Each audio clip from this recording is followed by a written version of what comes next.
সুদানে ২.৫ বছর ধরে চলছে গৃহযুদ্ধ। এক সপ্তাহ আগের স্যাটেলাইটের ছবিতে দেখা মিলে এই চিত্রের। রক্তে লাল হয়ে আছে সুদানের এল ফাশের শহরের মাটি। এই রক্তমাখা মাটির নিচেই সুদানের সংঘাতের কেন্দ্রবিন্দু স্বর্ণ।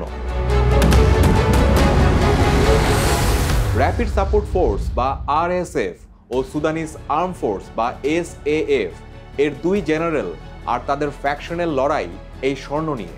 বিশ্ববাজারে স্বর্ণের মূল্য যত বাড়ে, সুদানের স্বর্ণের প্রতি আরব আমিরাত, মিশরের মতো দেশের আগ্রহ তত বাড়ে। আর অপরদিকে মূল্যহীন হয়ে পড়ে সাধারণ মানুষের জীবন। আর এসব নিয়ে কথা বলবো আজকের স্টার এক্সপ্লেইনসে। সুদানের খনিজ সম্পদ মন্ত্রণালয়ের অধিভুক্ত ভূতাত্ত্বিক গবেষণা কর্তৃপক্ষের রিপোর্ট অনুসারে দেশটিতে নিশ্চিত সোনার মজুদ ৫৩৩ টন। অনেক খনির মজুদের ব্যাপারে তারা এখনও নিশ্চিত নয়, তবে সেগুলো যোগ করলে দেশটিতে স্বর্ণের মজুদ দাঁড়াতে পারে ১১০০ টনেরও বেশি। ২০২৪ সালে সুদানের স্বর্ণের খনি থেকে প্রায় ৫৩ টন সোনা উত্তোলন করা হয়, যার বাজার মূল্য ছিল প্রায় $১.৪ বিলিয়ন। কিন্তু ২০১১ সালের আগে স্বর্ণ সুদানের বৈদেশিক মুদ্রার প্রধান উৎস ছিল না। সুদান নির্ভর করত তেল রপ্তানির উপর। কিন্তু এ প্রেক্ষাপট পাল্টে যায় ২০১১ সালে। সে বছর স্বাধীনতা অর্জন করে দক্ষিণ সুদান। এরপর সুদান ৭৫% তেলের মজুদ হারায়, সাথে মোট বৈদেশিক মুদ্রার ৯০% দেশটির হাত থেকে ছুটে যায়। দেখা দেয় বেকারত্ব। জীবিকার তাড়নায় সাধারণ সুদানিরা শুরু করে আর্টিসানাল মাইনিং, যার অর্থ হলো নিজেদের কারিগরি দক্ষতাকে কাজে লাগিয়ে সোনা উত্তোলন। কিন্তু ২০১২ সালে দৈব চক্রে মিলে এক সমাধানের পথ এবং সম্ভবত এর পরবর্তী সংঘাতের প্রাথমিক সূত্রপাত। ২০১২ সালে দেশটির উত্তর দারফুরের জেবেল আমের অঞ্চলে খনি শ্রমিকরা একটি বিশাল সোনার মজুদ আবিষ্কার করে। বিশ্বব্যাপী তখন স্বর্ণের দাম বাড়ছে। খনিজ তেলের হারানো রাজস্বের বিপরীতে স্বর্ণ একটি কার্যকর বিকল্প হয়ে ওঠে দেশটির ওমর আল বশিরের সরকারের জন্য। ২০১২ সালে রাষ্ট্রীয়ভাবে দেশটিতে সোনা রপ্তানি শুরু হয়। সে বছর সুদানের রপ্তানির ৬০% ছিল সোনা। কিন্তু সোনার সাথে জুটল কিছু সমস্যাও। খনিটি ছিল প্রান্তিক এলাকায়, খনির নিয়ন্ত্রণও ছিল স্থানীয়দের হাতে। কিন্তু সরকার চাচ্ছিল সোনার খনিটি তাদের নিয়ন্ত্রণে নিতে। ২০১২ সালের শেষের দিকে এর নিয়ন্ত্রণ নিতে ব্যর্থ হয় সরকার। একটু ভিন্ন প্রসঙ্গে যাওয়া যাক।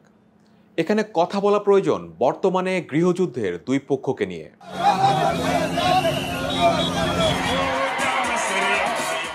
প্রথম পক্ষ জানজাউইদ মিলিশিয়া। কিন্তু এই নামে আপনি হয়তো তাদের চিনবেন না, তবে র্যাপিড সাপোর্ট ফোর্সেস বা আরএসএফ বললে চিনে যাওয়ার কথা। আরএসএফ গঠনের উদ্দেশ্য ছিল দারফুরের নন আরবদের বিদ্রোহ দমন। দারফুরে বশির সরকারের জন্য আরএসএফ খুবই বিশ্বস্ততার সাথে এই কাজটি করে এবং এই দলটির নেতা হলেন মোহাম্মদ হামদান দাগালো হেমেতি। দলটিতে ১.৫ লাখের বেশি সশস্ত্র যোদ্ধা আছে।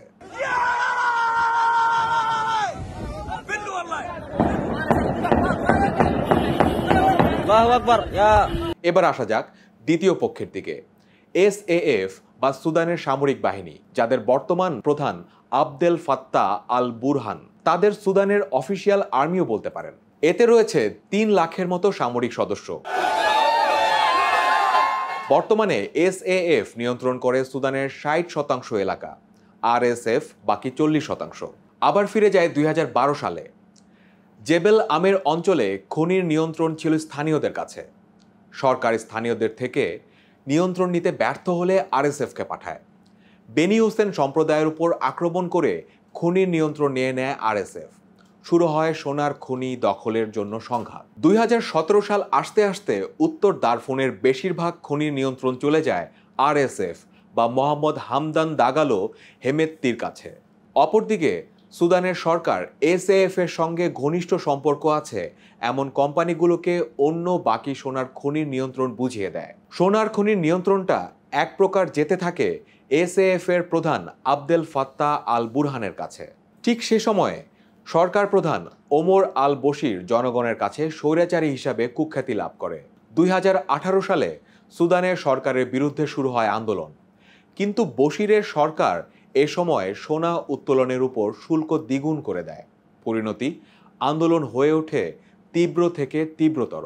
বশির থেকে মুখ ফিরিয়ে নেন আরএসএফ নেতা হেমেত্তি। এসএএফ এর প্রধান বুরহানের সাথে হেমেত্তি যোগ দিয়ে ৩০ বছর ধরে ক্ষমতায় থাকা ওমর আল বশিরকে ক্ষমতাচ্যুত করে। বশিরের পতনের পর ২০১৯ থেকে ২০২১ সাল পর্যন্ত অন্তর্বর্তী সামরিক কাউন্সিলের নেতৃত্ব দেন সেনাপ্রধান জেনারেল বুরহান। তার সহকারী হিসেবে কাজ শুরু করেন আরএসএফ এর প্রধান হেমেত্তি। এরপর সুদানের সাধারণ মানুষ স্বাভাবিক জীবনযাপনের আশা করেছিলেন, কিন্তু তাদের জীবনযাপন হয়ে উঠতে শুরু করে দুর্বিষহ।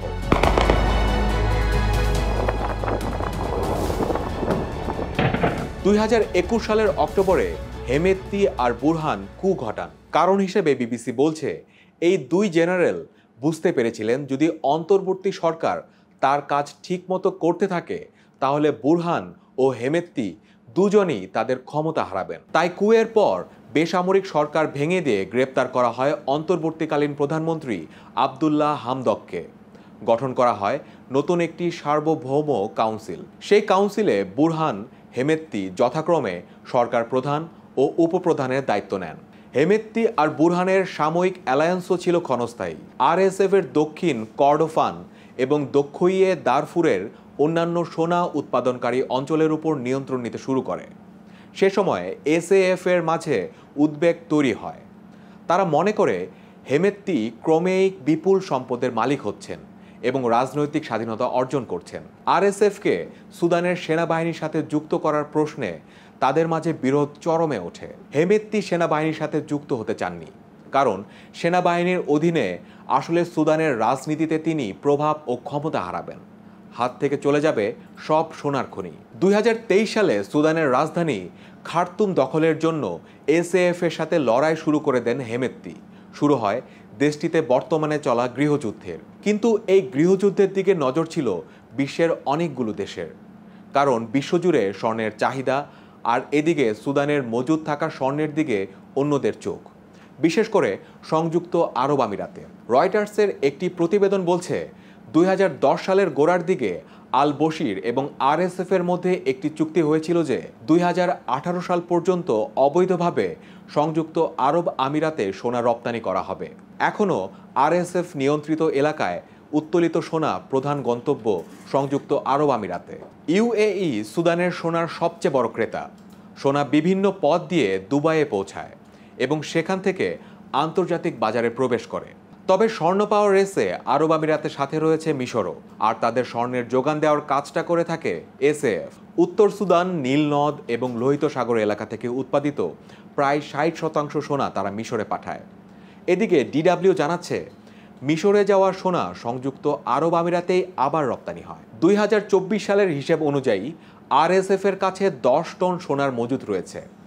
আর এই স্বর্ণের খনি দখলের জন্যই আরএসএফ এবং এসএএফ একে অপরের উপর করে আসছে হামলা পাল্টা হামলা। ২০২৫ সালের শুরুতে মার্কিন যুক্তরাষ্ট্র সরকার আনুষ্ঠানিকভাবে সুদানে গণহত্যার জন্য আরএসএফকে অভিযুক্ত করে। কিন্তু অ্যামনেস্টি ইন্টারন্যাশনাল বলছে, সংযুক্ত আরব আমিরাত এখনও আরএসএফকে সামরিক সরঞ্জাম ও অর্থ প্রদান করে আসছে। আরএসএফ ক্ষমতাতে থাকলে সোনার সাপ্লাই বজায় থাকবে আরব আমিরাতের হাতে, যদিও দেশটি এই অভিযোগ অস্বীকার করে আসছে।